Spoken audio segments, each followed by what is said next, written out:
Happy holidays, everyone. It's your boy, a flying coat. And today, we're going to have a little discussion and analysis of New Year's units and Legendary Celica. Now first, we'll discuss the New Year's units, since those are newer than Legendary Celica. Now this is the first time I'm featuring Mercury's character charts, so let me first explain how these color works. So the green color means that they have a super boon, so if they get a boon, they get 4 to these stats. Red, super banes, they lose 4. With that out of the way, let's go and introduce the heroes. So the first one is the duo hero of Alfonse and Sharena. Now I find this one kind of interesting. They are a min-max couple. A blue mage, which focuses on defense stats and losing all their speed with their 161 BST. So giving up all their speed, probably due to Sharena having to lug Alfonse around, they're kind of weird. Now luckily for them, Alfonse does have the imbued coma, which allows them to gain 5 to all stats while negating enemy follow-up attacks as long as he has a skill up. Kind of like how Saber works with, if he has a skill up, he has distant counter. So this shouldn't be a problem thanks to his dual skills, which generate 2 skills charges to himself, and being infantry and, you know, having special Spyro and infantry pulls, all kinds of fun stuff, he'll easily meet that requirement. But, well, I say lucky, but it's kind of sort of lucky, because he's so slow that even an armor with bold fighter would probably double him. Not to mention, I mean, no follow-up is on the rise. There's a lot of units that are starting to pick it up, and I mean, you get it as a B slot, so I mean, I really don't think it's a good idea to rely on him as a main tank. He'll probably get himself killed. I mean, yeah, he's kind of like that, but I think that they are kind of funny. And how these funny people work is that when they charge up their skills, they can blow their load in the hope of killing someone, then brace themselves in defense formation to kill someone again. So thanks to the unique bonfire, Open the Future, the evil Alfonse and his sister can heal a decent chunk of HP each time they do this. It's a bit unorthodox compared to something like Legendary Celica, but it certainly does feel unique as a mage in any case.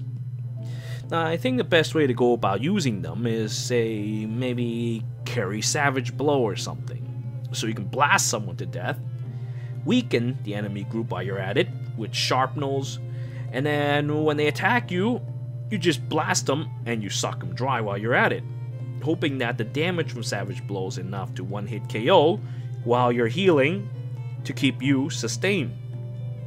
Performing the same evil deeds, pretty much like Ares, but without Vantage. Well, I mean, at the very least, you don't have to fight or use Valoria to power up yourself beforehand. You have all these free tools that you already have. Now, the problem with this technique is that, same as Ares, Bonfire sometimes doesn't kill. It's only a 3 charge skill, so it doesn't do that much damage. Units are tankier these days, so you might need to apply more damage or debuff harder. And if he were to initiate and don't kill his target, he's going to get his ass killed, because he's going to hit and then he'll heal, wasting that heal, and then he'll be a sitting duck against enemy counterattacks. So, I mean, it's not like he can really tank heals from heavy hitters all day either. Units are getting stronger, they hit harder. And of course, if they are one of those guys with 1 charge and they have Wrath, you're most likely going to die as well. So I think that a technique like this, Vantage would probably be a safer bet, especially against guys with the aforementioned no follow-up. I suppose you could go the route of doing the same thing as them and use Time's Pulse and Wrath yourself. Do it like Sophis. Now you can't take on the whole team, but you can take them down piecemeal and heal a ridiculous amount of damage while you're at it. You're an infantry unit, you can back 2 spaces, it's not too hard. If I were to get New York Alfonse, that's probably how I'm going to build them, like Sophis, for really explosive New Year.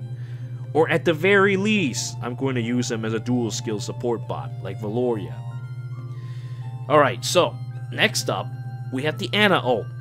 Anna getting an ult? That is Bandana! Bandana! I thought IS might hate her or something, because, you know, she hasn't gotten any ult for like 3 years. She doesn't even get any role in the story. I mean, I guess... I guess they still kind of do, since she doesn't have a pref weapon, but she does have a pretty neat little bow.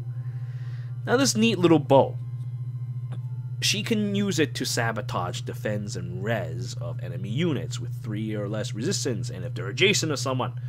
And on top of that, she comes with sabotage attack, so she can do 3 stats at once.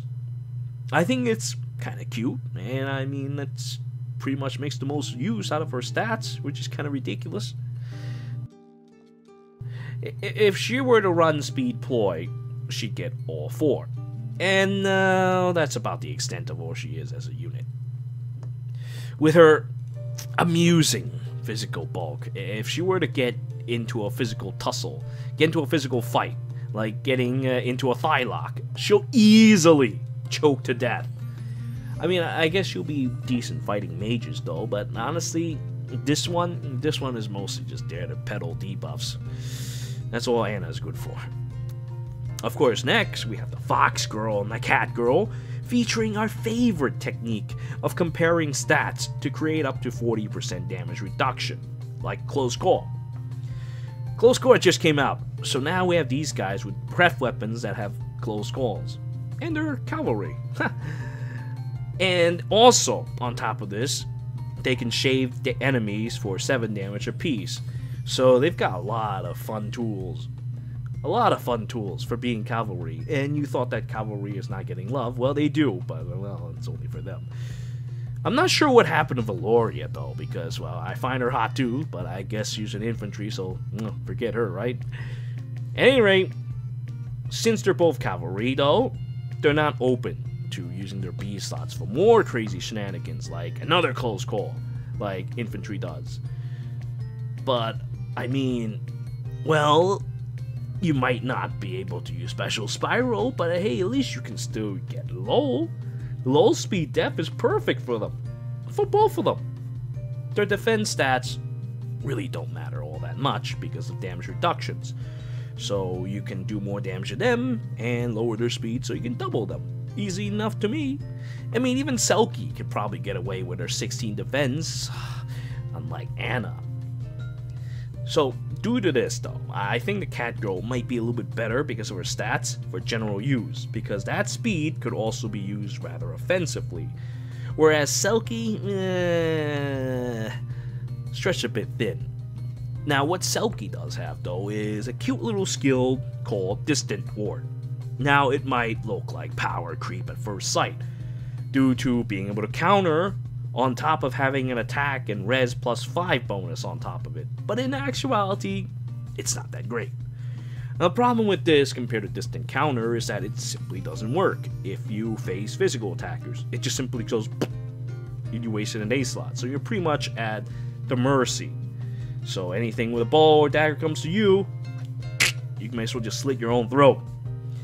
Now, this skill mostly worked for Selkie, though, because she has no physical bulk anyway. Even with a damage reduction, with that amount of HP and that defense, yeah, it's not really gonna happen. She might survive a hit, I guess, but we're still kind of stretching it. Now, her stats, though, I mean, like, her stats are stretched so thin that she needs that little bit of extra speed, a little bit, I say, it's like 39, in order for her to be offensively relevant, while still keeping much of her resistance, so she can still fight stuff like mage, staffs, and dragons. And that's what she should be sticking to fighting. She should just stick to fighting those. Much of her gimmick is all about having the resistance anyway. So therefore, having said that, her best B slot is probably Mystic Boost from Eir. She'll have the evil 6 passive pain plus, while forcing dragons to hit her titanic resistance stats. All in all, I think Selkie's a pretty well designed unit. And she doesn't have to really rely on inflated BST either. I like that a lot in a unit that's being designed. Now, the last unit for this New Year's is Eir, who shares the same gimmick as Anna with her Tamori. Except, well, she doesn't come with sabotage skills naturally. She does, however, come with speed tactics. A free-to-play speed tactics, making her great fodder for tactics teams, and, well, and that's really all there is about her. Yeah, I mean, it's kind of sad, because just like Anna herself, she's really no better than Eir. Anna feels like a free-to-play unit. Except not. And I mean, well, what both of those characters do as gimmick is cool, and Versa does the same thing. And Panic on top of that. So, you might as well just run a Versa. Anyway, finally, we'll talk about Queen Celica. Later tonight, I might even give a story of how she went from a homeless person to a queen when I do her legendary hero battle on Abyssal. I actually did it this morning, but I didn't make a video because I was too busy. Not to mention, I also want to do this first. But anyway, I digress. So, I kind of slept on Legendary Celica when she was announced, and I'll explain why. As you can see here, Celica is a very fast character. She's rather well equipped for speed, as is the norm for player-face attack mage. Overwhelming the enemy with a super boon that goes up to 42 speed, her weapon adds up to 45, then you have the fancy Swift Sparrow 3, and then the upcoming Swift Sparrow Seal. You're looking at an astounding 56 unbuffed speed just from +0 alone. And of course, as we all know, she shaves for extra damage with her Divine Seraphim, dealing damage based on 25% of the enemy resistance. Finally, then there's that Soul of Sophia's B slot, combining no follow-up and Desperation. Really nasty piece of work. Oh, we only wish he has that. Now, however, on paper it looks scary as hell, but honestly, Legendary Celica is not all that special. Nothing to write home about as a unit. The simplest reason, as you all know, would be the color. There's already a Legendary Arm running around with his colorless bow and sniping people to death, while green attack mage are a dime a dozen. I mean, we have Thrashir, who even shares banner with Celica, and in my opinion, she's a little bit better. While characters, like the common Dark Emperor Nino, have already existed throughout the ages, and she's honestly more than good enough. Especially since, unlike Celica or Thrashir, Nino can receive blessings, and Refines can even bolster her stats a bit more, giving her considerable bulk. Well, I suppose Celica could also get some blessings in Aether raids, but that's whatever. And unlike Thrashir, who gets the mythic blessings from, what's that stupid event called again? Oh my god, the Mjolnir Strike. She doesn't have that either. Legendary heroes are kind of like an afterthought at this point. But anyway, so Celica doesn't have a lot of bulk, which leads to the second problem. The bulk. Celica starts off with a mere 18 defense due to her stats being funneled into attack and speed. With only 58 total physical bulk, 1 counterattack, and you're pretty much done. This is the same exact problem Legendary Arm has. He is reliant on speed. So if he gets countered by something, say has Wrath and has 1 charge, he'll get his face blown off. But at the very least, Arm has a better shot at surviving, because he has 8 more defense. And that same goes for Thrashir, who has 5 more defense, and the Pref that gives 4 more. So, that's it. Despite not having a killer B slot with built-in Desperation, if she gets hit with a counterattack in some way, she's not going to have a good time. She's going to have a dead time. Desperation is still desperation. You still need less than or equal to 75% HP. But, well, at the very least, she does have that 40 HP sweet spot as a +0. Take advantage of it with Ardent Sacrifice. It's an old trick. But, well, the moment you get a merge or have some kind of bonus, that becomes irrelevant as well. I mean, it's kind of funny, you know, when you think about it. It's one of these situations where you wish you're like in 2017 and you saw Bane's. Because then, her Super Bane in HP would be neutralized. and you would have 40 HP, even as a plus 10. I used to do that with other units like that. It's an old trick, like I said. But anyway, because of this problem, and since characters like Thrasir and Leywin exist, you can instead, we'll say for example, run Leywin, slap him with no follow-up, and you'd have a rather nasty result. Give him Flashing Blade and Moon Bow, and he's still gonna wreck the enemy. So, thinking down that, Desperation from Soul of Sophia is kinda meh, unless you can find someone evil enough to run 5 Dumas in their defense. Then you'd get hurt enough to do something like that. Finally, her weapon. Her weapon itself isn't all that great, just for the mere fact that it's a tome. And it's kind of funny, because in general, units have less resistance than dev. So much of her weapon's power is already kind of redundant when you really think about it. Alright, well, but even if a unit have like a million resistance and you cut through it, it's still only 25% a hit. While having a moon bow, every shot is strong. It's not like ridiculous, like strip all your defense strong, like everyone seems to be implying. True damage, oh, rip you to shreds, ah. For example, a unit with 28 resistance would take 7 more damage.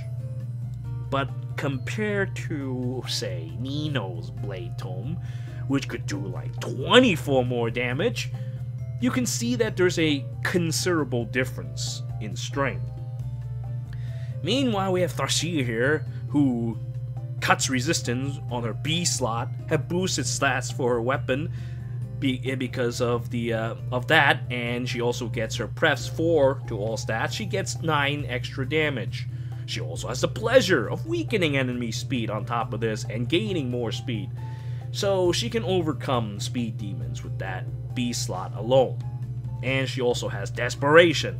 So she's a horrible nonsense character that does a chunk of damage. And she still has her A and Seal slot open on top of that. No follow-up Desperation itself can be emulated using Brash Assault. It's an old trick I used to do. It's the basis of my old Nino build anyway. And that thing hits like a truck. I mean, if Nino has enough bulk, survives a hit, she's not likely going to have a lot of HP. So that's enough to activate Brash Assault, and she can do the same exact thing as the other Desperation units with no follow-up can do. Still, to give the weapons credit, I mean, I should have said Desperation and Brash Assault, not no follow-up. I don't even know what I was saying. It's been too long. But anyway, to give the weapon credit, though, it does mean that you simply can't wall Celica with something like 80 resistance. Somehow something that is even higher than Blade Tome, but I find that unlikely. And even then, you don't generally find someone to just randomly pop up with like 80 resistance. So, I mean, that, my friends, is why I'm kind of like, on Legendary Celica. Her legendary status doesn't really do her much favor. She just pairs up with people. Ooh, that's so great. You can only use it in like 4 modes. Oh boy, my PP is going up. That's no good. And I mean, as we'd explain, Green Mage, that's no good. And as a mage, she doesn't offer anything special. So, I think the best way to deploy her, if you're already a better Green Mage already, or not better, or just a powerful Green Mage already, is something like this. But, I kid, friends. Just as usual, if you like any units in the game, there's always ways to make them work. And I mean, you're probably gonna need more than 1 Green Mage for whatever reason. If you were to run, oh, I don't know, like Arena Assault or something, which I don't even play anymore. I just auto them. Every week I just auto them. But anyway, yeah, there's always ways to make a unit work. So that's probably the main reason why I'm still playing this game, in fact, after all these years. But anyway, that's about it for all my rambling. I thank you all for joining with us today. Until next time.